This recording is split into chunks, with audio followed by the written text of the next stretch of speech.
Minasan, ohayo gozaimasu, Ferry Sensei desu. Di video kali ini saya mau ngejelasin setiap kosakata yang akan muncul di Mina Nihongo bab 2. Kita langsung aja mulai. Mulai dari kosakata kore. Oke, di sini nanti sepaket belajarnya. Ada kore, sore, sama are. Kosakata ini dipakai untuk menunjuk. Jadi nanti untuk bentuk-bentuk kosakata kayak gini, kalian kasih jenis kosakata ini tuh kata tunjuk. Kalau di Indonesia kayak ini, itu gitu. Kore itu artinya ini. Kata kore itu dipakai untuk benda yang ada di dekat pembicara. Jadi kalau orang ini yang ngomong kore, orang itu yang megang bendanya. Nanti pola kalimatnya jadi kore wa ringo desu gitu. Nah, di sini kore. Bendanya dipegang sama orang yang ngomong.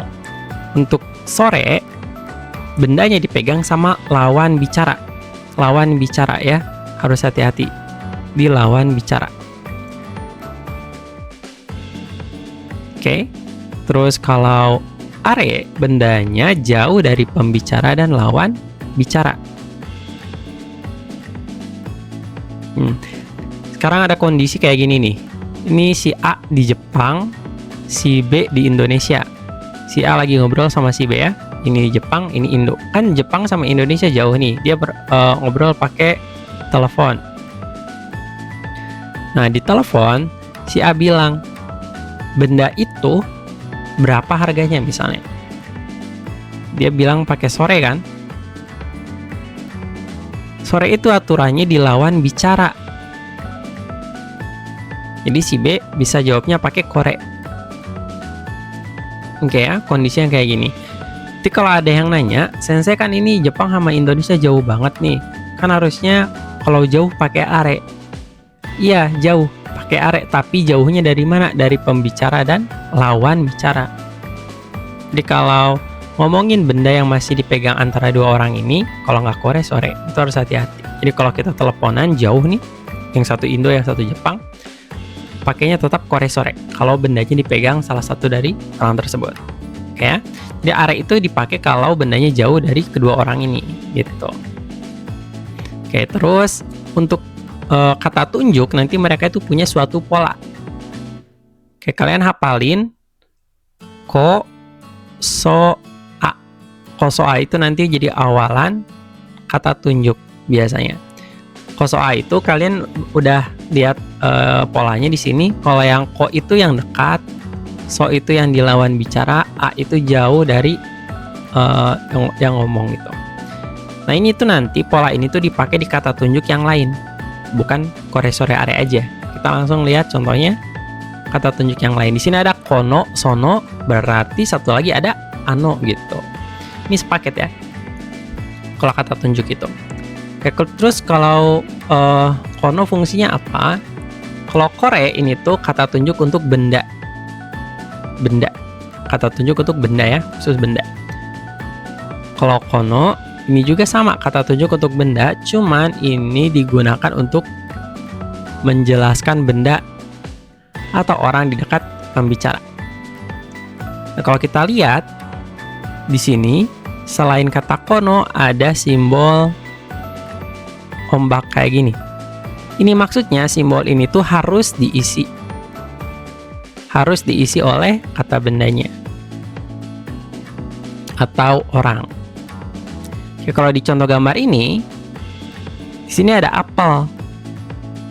Berarti kalau mau pakai pola kono di situ ganti sama apel si lambang ini. Kono ringo gitu. Kono ringo artinya apel ini gitu. Kalau kore artinya apa? Kore artinya ini doang, ini gitu. Tapi kalau pakai kono, kata bendanya harus ikut disebutin juga.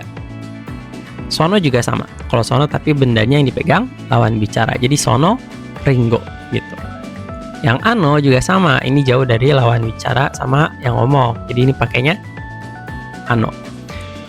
Dan ringgonya harus dimasukin. Ano ringo gitu. Ya, ini kata tunjuk. Dan ini yang dipelajari atau jadi inti pembelajaran di bab 2. Jadi ini harus paham dulu konsepnya gimana. Kita lanjutin. Sekarang kita belajar kosakata-kosakata yang bakal dipakai untuk ngelengkapin bumpo atau tata bahasa kata tunjuk tadi. Pertama di sini ada hong. Hong artinya buku, simple, persis. Kedua ada jisho. Jisho itu artinya kamus. Oke ya, juga persis. Zashi, majalah. Oke, sekarang ada shimbun. Shimbun itu koran atau surat kabar. Ini persis sama di gambar. Kalau lanjutin ada noto. Oke, noto itu yang suka bikin banyak penafsiran. Noto di sini itu artinya catatan. Catatan di sini tuh kita bisa ngemaknain catatan ini sebagai satu benda. Kalau ngemaknain ini sebagai satu benda, ini tuh berarti buku tulis. Oke ya. Atau kita bisa maknain si noto ini tuh sebagai catatan. Kalau kita lagi belajar sesuatu misalnya, terus ada catatan tambahan kasih bintang gitu. Oh ini tuh noto berarti. Itu juga bisa. Tapi kalau di buku ini dan bab sekarang, yang dimaksud noto itu suatu buku catatan yang kita pakai untuk belajar, buku tulis. Kayak gitu, notebook. Oke, buat di sini ada techo.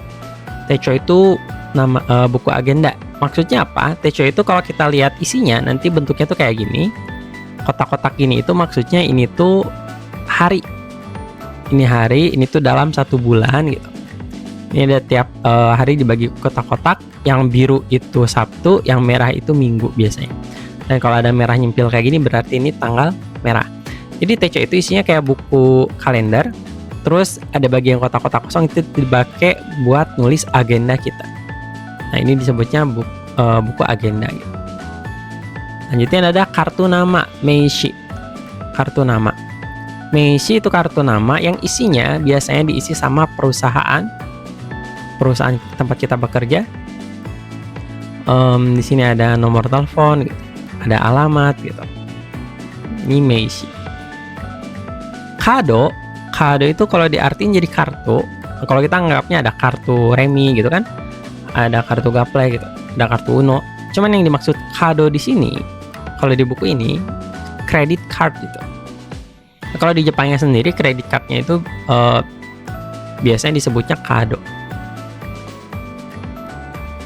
Oke ya, kalau kado di sini dimaknainya credit card biasanya. Lanjutin, ada enpitsu. Enpitsu ini persis artinya pensil. Ada borupen, yang artinya pulpen. Nah, kalau borupen kalian bisa singkat sebutinnya pen aja.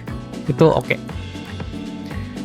Nah, di bawah ada shapu pensiru. Shapu pensiru itu pensil mekanik atau pensil isi ulang. Shapu pensiru. Lanjutin ada kagi. Kagi ini persis gambarnya kayak gini, kunci. Oke, di bawahnya ada tokei. Di sini ada jam. Oke, sekarang lihat dulu tokei. Tokei itu nanti bisa penafsirannya juga ganda. Di sini kan ada jam atau arloji. Kalau arloji atau jam tangan itu bahasa Jepangnya ude dokei. Ude dokei. Oke, ini nih. Jadi jangan salah nanti ngartinya kalau jam tangan tuh ude dokei. Kalau tokei itu jam apa? Tokei itu biasanya jam dinding. Yang disebut tokei itu jam dinding biasanya. Oke ya. Terus kalau kita buka HP, di HP kita kan ada nunjukin sekarang jam berapa, jam 10, jam 11, 12. Nah, nomor atau digit jam yang muncul di HP kita itu disebutnya jikan.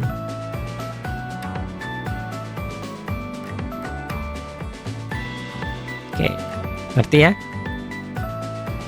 Jadi jangan bilang nomor yang muncul di HP kita tuh oke, jangan. Oke. Jadi kalau di buku ini yang dipakai untuk latihan soal itu nanti kata toke yang dimaksudnya itu sebagai jam dinding aja. Oke, kita lanjutin ada kasa. Kasa itu payung. Ini masih persis. Ada kabang. Kabang itu tas. Oke, ini ada CD. CD di sini maksudnya itu piringan CD. compact disc. Kalau dulu kita mau ngedengerin musik, nonton film, CD pakai buat musik aja sih. Kalau dulu itu nonton film pakainya DVD. Kalau musik pakainya CD. Kalau sekarang mungkin ini udah nggak ada. Cuman ini dulu banget. Oke. Catatan nih, di sini ada tulisan Latin. Kalau Latin ini kalian ejanya pakai bahasa Inggris. Oke ya.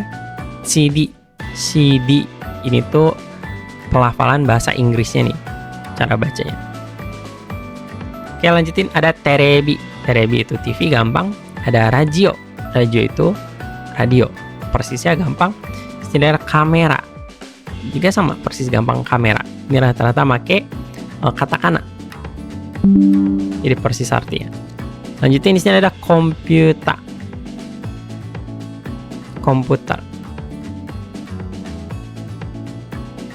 Nanti selain komputer, kalian juga bisa pakai kata pasokong. Pasokong itu artinya komputer juga. Ya, kalau sekarang bisa dimaknain sama. Jadi nggak usah terlalu ambil pusing bedanya apa. Lanjutin, kuruma, mobil. Tsukue, ada meja. Isu, kursi. Chokoreto, coklat. Kohi, kopi. Omiyage itu oleh-oleh. Untuk omiyage, kalian coba lihat, kalau belajar di bukunya juga nanti muncul bentuk kayak gini. Ada penanda kayak gini, dikurung siku kayak gini. Ini maksudnya apa? Ini maksudnya bisa ada, bisa enggak. Bisa ada atau enggak. Terus bedanya apa? Kalau kalian pakai ini, fungsi O-nya ini tuh membuat suatu kata lebih sopan. Gitu. Jadi untuk istilah-istilah atau ungkapan-ungkapan yang menurut orang Jepang itu sensitif, kayak oleh-oleh, kayak uang gitu ya, itu biasanya awalnya ditambah kata O biar lebih sopan gitu. Jadi kalau kalian bilang miyage aja sebetulnya bisa, cuman nggak sopan, jadi bilangnya omiyage. Kita lanjutin, sini ada bahasa Inggris, eigo, sama bahasa Jepang, nihongo. Kita lihat di sini ada kemiripan ujungnya go. Jadi kalau kita belajar bahasa Jepang, kita harus bisa ngebiasain diri untuk memecah suatu kata jadi beberapa bagian. Kenapa? Karena di sini tuh ada pola yang bisa kita hafal, jadi nanti waktu kita belajar kosakata itu lebih gampang menghafalnya. Ini dibagi dua nih, ada kata go itu bahasa, dan sebelah kirinya bahasa ini disebutin apanya gitu. Eigo bahasa Inggris, nihongo bahasa Jepang gitu. Eigo ini kalian harus hati-hati ya, eigo itu bahasa Inggris. Cuman kalau kalian nyebutin negara Inggris bukan bukan, tapi igirisu. Dan kalian jangan bilang igirisu go, nanti salah. Eigo itu khusus bahasa Inggris. Kalau negara igirisu. Tapi kalau nihongo bahasa Jepang kan negaranya nihong juga. Kalau Jerman misalnya Deutsche go bahasa Jerman. Deutsche Jermannya. Jadi ini pengecualian, ini hati-hati. Kalau di soal suka ada soal jebakan igirisu go kayak gitu. Nanti salah. Kita lanjutin. Ada titik-titik go, itu yang tadi saya jelasin, go itu untuk bahasa. Jadi kalau bahasa Indonesia gimana? Indonesia go. Oke, lanjutin, bawahnya ada ungkapan sekarang. Ada kata nan. Nan itu apa? Cuma nan di sini tuh nggak lengkap. Jadi kalau kalian mau pakai nan harus di suatu kalimat yang lengkap. Nanti penjelasannya di bagian tata bahasa. Tapi kalau intinya nan di sini tuh biasa ditempel sama kata deska, nan deska gitu. Pakai buat nanya. Korewa nan deska gitu. Nah, lanjutin. Sini ada kata so. Sini ada kata ano. Sini ada kata e. Pertama so-nya dulu. So-nya itu begitu. Ini biasanya dipakai untuk ngasih tahu bahwa ya betul apa yang kamu pikirkan gitu. Hai, so desu. Iya benar begitu. Biar lengkap kalimatnya juga, so itu nggak bisa berdiri sendiri, biasa ditempel sama des gitu. Sekarang lihat ada kata ano. ano di sini ini biasa dipakai untuk mengawali pembicaraan. Jadi kalau di kita mah permisi, maaf ganggu gitu. Kalau di Jepang rata-rata orang awalnya ngomong sumimasen. Ungkapan ragu-ragu ini maksudnya apa? Nah, kalau kita ngajak orang ngobrol, kondisinya itu agak sibuk dianya kelihatannya, dan kita takut ngeganggu, kita ngomongnya kayak gitu. Jadi bawah di sini ada sama tsu kecil.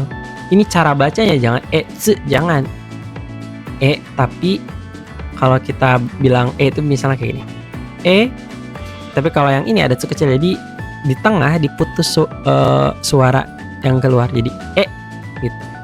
Itu cara baca yang benar. Ini ungkapan terkejut atau tidak menyangka. Jadi waktu kita mendengarin penjelasan suatu orang lain terus kita agak terkejut, kita bisa ngomong. Nanti ada istilah dozo. Dozo itu artinya silahkan. Jadi waktu kita memberi atau menawarkan sesuatu, kita pakai kata dozo. Misalnya kita bawa apel nih, kore ringo desu dozo. Ini apel, silahkan dimakan gitu. Itu bisa kayak gitu maksudnya. Dan lanjutin, waktu udah diberi sesuatu, balasannya ini kita bilang arigato. Sama kayak yang tadi saya jelasin di bagian hiragana o yang ada di dalam kurung siku ini juga sama, bisa ada bisa enggak. Dan kata utamanya sebetulnya arigato. Arigato artinya terima kasih. Kalau kita tambah domo, terima kasih banyak gitu. Kalau ditambah gozaimasu lagi berarti kalau di Indonesia saya sangat berterima kasih. Jadi tingkat terima kasihnya, ekspresi terima kasihnya yang berubah, yang berbeda. Oke ya, ngerti ya? Jadi mau ada domo, mau ada gozaimasu, mau ada atau nggak ada sebetulnya bisa dipakai. Terima kasihnya cuman tingkat ekspresi perasaan kita yang berbeda. Jadi kalau ditanya domo-nya aja artinya apa sensei? Gozaimasu aja artinya apa sensei? Ini dia punya arti sendiri. Jadi kalau kita belajar bahasa Jepang nanti itu ada yang harus kita hafalin sebagai ungkapan. Kalau ungkapan nanti arti dari setiap kosakatanya itu berubah menyesuaikan konteks atau kondisi kapan digunakannya. Misalnya kalau kita di bahasa Indonesia ada kata selamat pagi. Selamat pagi kita pakai buat nyapa orang di pagi hari gitu kan. Tapi kalau kita lihat arti dari tiap katanya, selamat itu selamat untuk merayakan sesuatu. Pagi itu keterangan waktu. Oke ya. Kalau kita arti ini satu perkatanya kan nanti maknanya jadi aneh, jadi nggak tahu artinya apa. Kita maknain selamat pagi itu sebagai ungkapan. Jadi kita maknain ini tuh bukan artinya apa, tapi dipakai untuk apa. Oke, untuk menyapa di pagi hari. Sama domo arigatou gozaimasu juga. Kalau kalian nggak pakai arigatou gozaimasu, pakai domonya aja, dia bisa diartiin terima kasih juga.